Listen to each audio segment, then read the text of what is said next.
Hello and welcome to AEF TV 2017 in Copenhagen, where the sun is slowly coming out. I'm joined now by Mateus Magala, who is the chairman and CEO of Electricité de Mozambique. And first of all, welcome and thank you for joining us. But you're the utility. Yes. Yeah, and it's a pleasure to welcome you, because so far we've had a power developer, 3 energy ministers, and all of them are talking about the issue around the utilities. So it's great to have you here. And one of the key issues that keeps coming up, and we'll move the narrative on from this a little bit, but I'd like to get your viewpoint, is in order for all of this to happen, the energy value chain needs to, the equation needs to be balanced. We generate power, we need to pay for that power somewhere down the road. We need to evacuate that power as well. And it seems to me, and we've been covering this issue for quite some time on Engerati, our network, is there is an imbalance, because we need to have the tariff the end user pays needs to reflect the cost inherent in that value chain. And until that happens, we've got a broken system. So from a utility perspective, is that what you're managing at the moment? Are you selling cheap to satisfy the political needs and desires? Is your system working? No, thank you very much for inviting me to... and landing you with that question to start off. No, thank you very much. I think it's good to have this kind of discussion where we can exchange views and focus on what is important for humanity in general. I mean, Mozambique, for example, where is my country, the focus has been now on how to universalize energy by 2030. Now, this is the challenge. This is, I would say, is a manifest we have, all of us. And I think that's doable. But then we're starting from a low base, where we have sort of 30% of access, or in other words, more than 70% of people have no access. Even worse than that is that these 7% that they don't have access, also they don't have money. Right. So now here is a sort of a moral economic dilemma. So what do you do? In one hand, you want to universalize energy, which is of course incorporates a cost. On the other side, you have those who need to benefit from that universalization. They have no money to pay. And you're stuck in the middle. You are stuck in the middle because you have to accommodate both objectives. So let's unpick that conundrum. So you, as a utility, are you also generating the power, or is that going down an IPP model? And I would assume you manage the transmission and distribution network. Yeah. So, if you were to reinvent your business, because no one wants to be in charge of a business that's unsustainable, where you're buying high and selling low, yes. And actually, that just doesn't work unless someone comes to you and says, no, actually, that is how we want it to work, but we will subsidize the shortfall. Absolutely. Or something like that. Which I don't think is happening either. So can we unpick it a little bit? How would you solve the problem? Yeah, Mozambique, the way the utility is organized is we are vertically integrated, quasi-monopoly, I would say, or monopoly in some sense. I'm saying quasi-monopoly because we have a law that now allows some others to come and compete. But in essence, from generation, transmission, distribution, and commercial operation, we manage the whole chain. Of course, there are now some independent power producers that they can. Now, the challenge for me is to give energy for all Mozambicans. and this is state-owned enterprise. So you have to have that mandate where you don't exclude anybody. So inclusion is actually a pillar of development in Mozambique. So now the question is, as a utility, I'm asked to run a business as an efficient and a global practice by the government, the shareholder. On the other hand, I have this mission that I should not let anyone outside the system. Of course, the laws of economics are simple. So, resources are limited, and the pricing determines the right allocation of resources.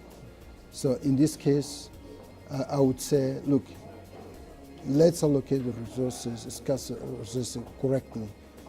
Would mean, in practical terms, I would say, for one point in time, we have to exclude some people from benefiting from energy.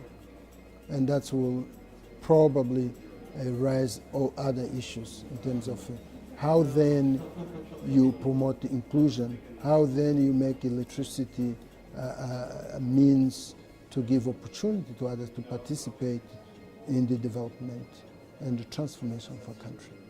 Now, I think what is sensible to be done is that the government, on one hand, has to recognize that you cannot run forever a loss-making entity and expect good results.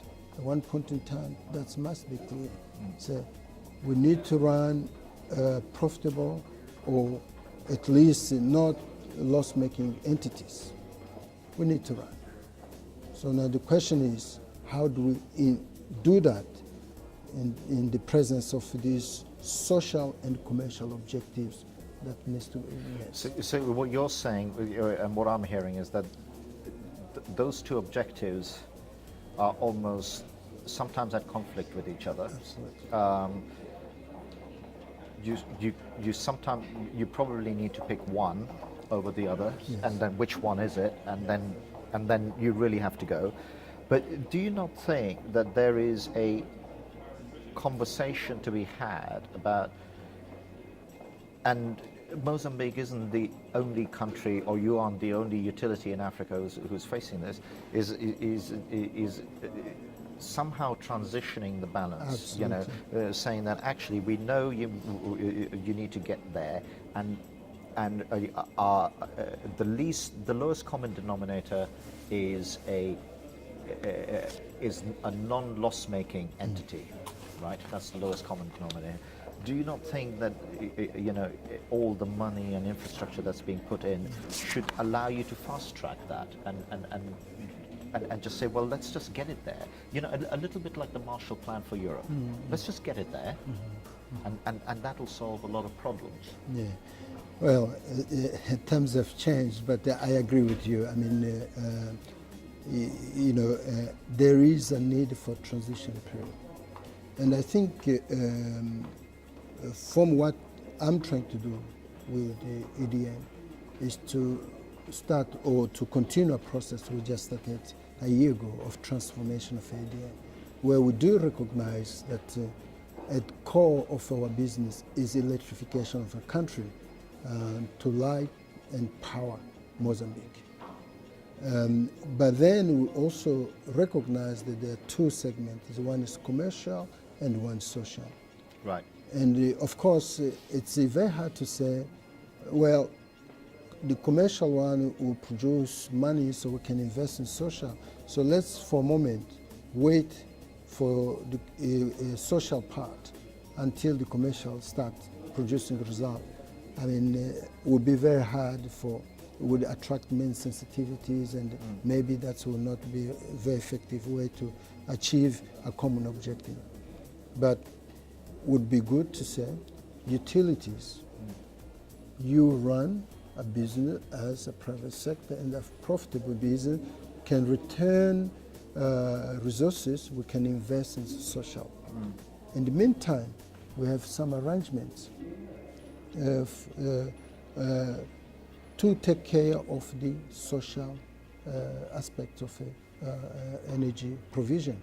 So in other countries, they use some funds or agencies that then they can mobilize resources so that the rural electrification also for the bottom of the pyramid is not going to wait until the commercial part started returning enough to help them. So the pace may not be the same in getting this electrification agenda done, but nothing suggests that the two processes cannot move in parallel. I think that can be done, but it's important to leave this organization called the national utility to be profitable and to be running as efficient as possible so that we can really understand if they are realizing their value. At the moment, we don't, because everything is mixed. Whether they're not, even if they don't realize the efficiency that are needed, because they're social objective, you can mask the underperformance within the mantra that I'm providing for social goals. So I think it's important for the government to come to a stage where they say, yes, tariffs must be cost reflective for those who are above the bottom of the pyramid. For those who are at the bottom of the pyramid, whatever innovative ways of funding them so we don't leave them behind undertaken. I mean, the renewable energy offer and the distributed generation and all those distributed network offer that opportunity, offer grid solutions so that we can advance with the main solutions, but also we're taking care of those. But also, just as we're sort of coming to the end of our time here, but one of the important points that sometimes I believe gets missed is while the distributed generation and renewables offer a lot of advantages, there is a hidden cost to them. You need to strengthen your distribution network in a very different way. You need to put in data and comms layers in a very different way, which you wouldn't have had to have done in the past.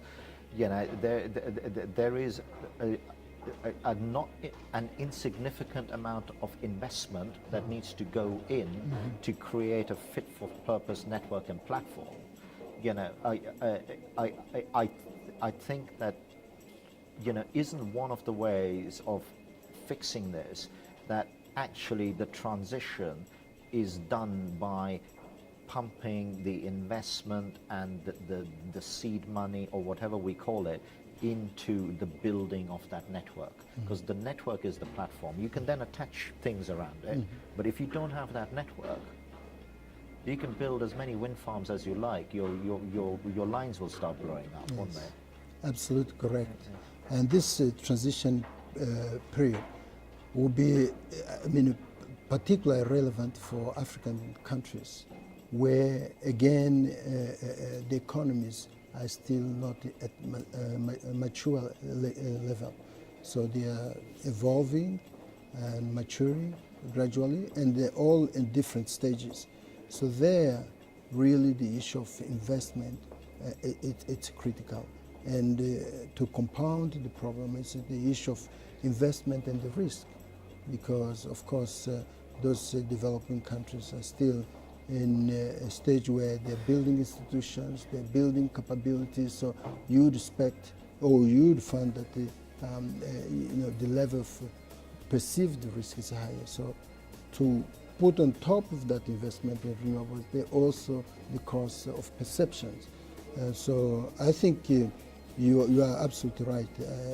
If we are to massify or democratize the access to energy and in particular to renewables, I think the other part of the world that has advanced need to take a more active role in providing resources to bridge the gap that exists between the actual investment and what is the potential there. So I think that will make the process of transition to green economy, green growth, more sustainable. Because personally, I do believe that the future is green, and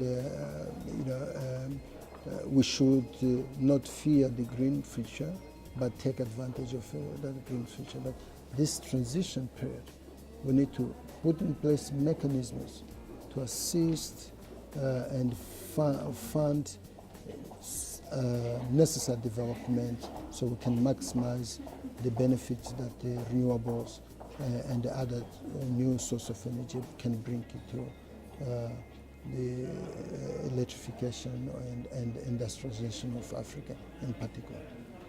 And that is an excellent point to leave it on.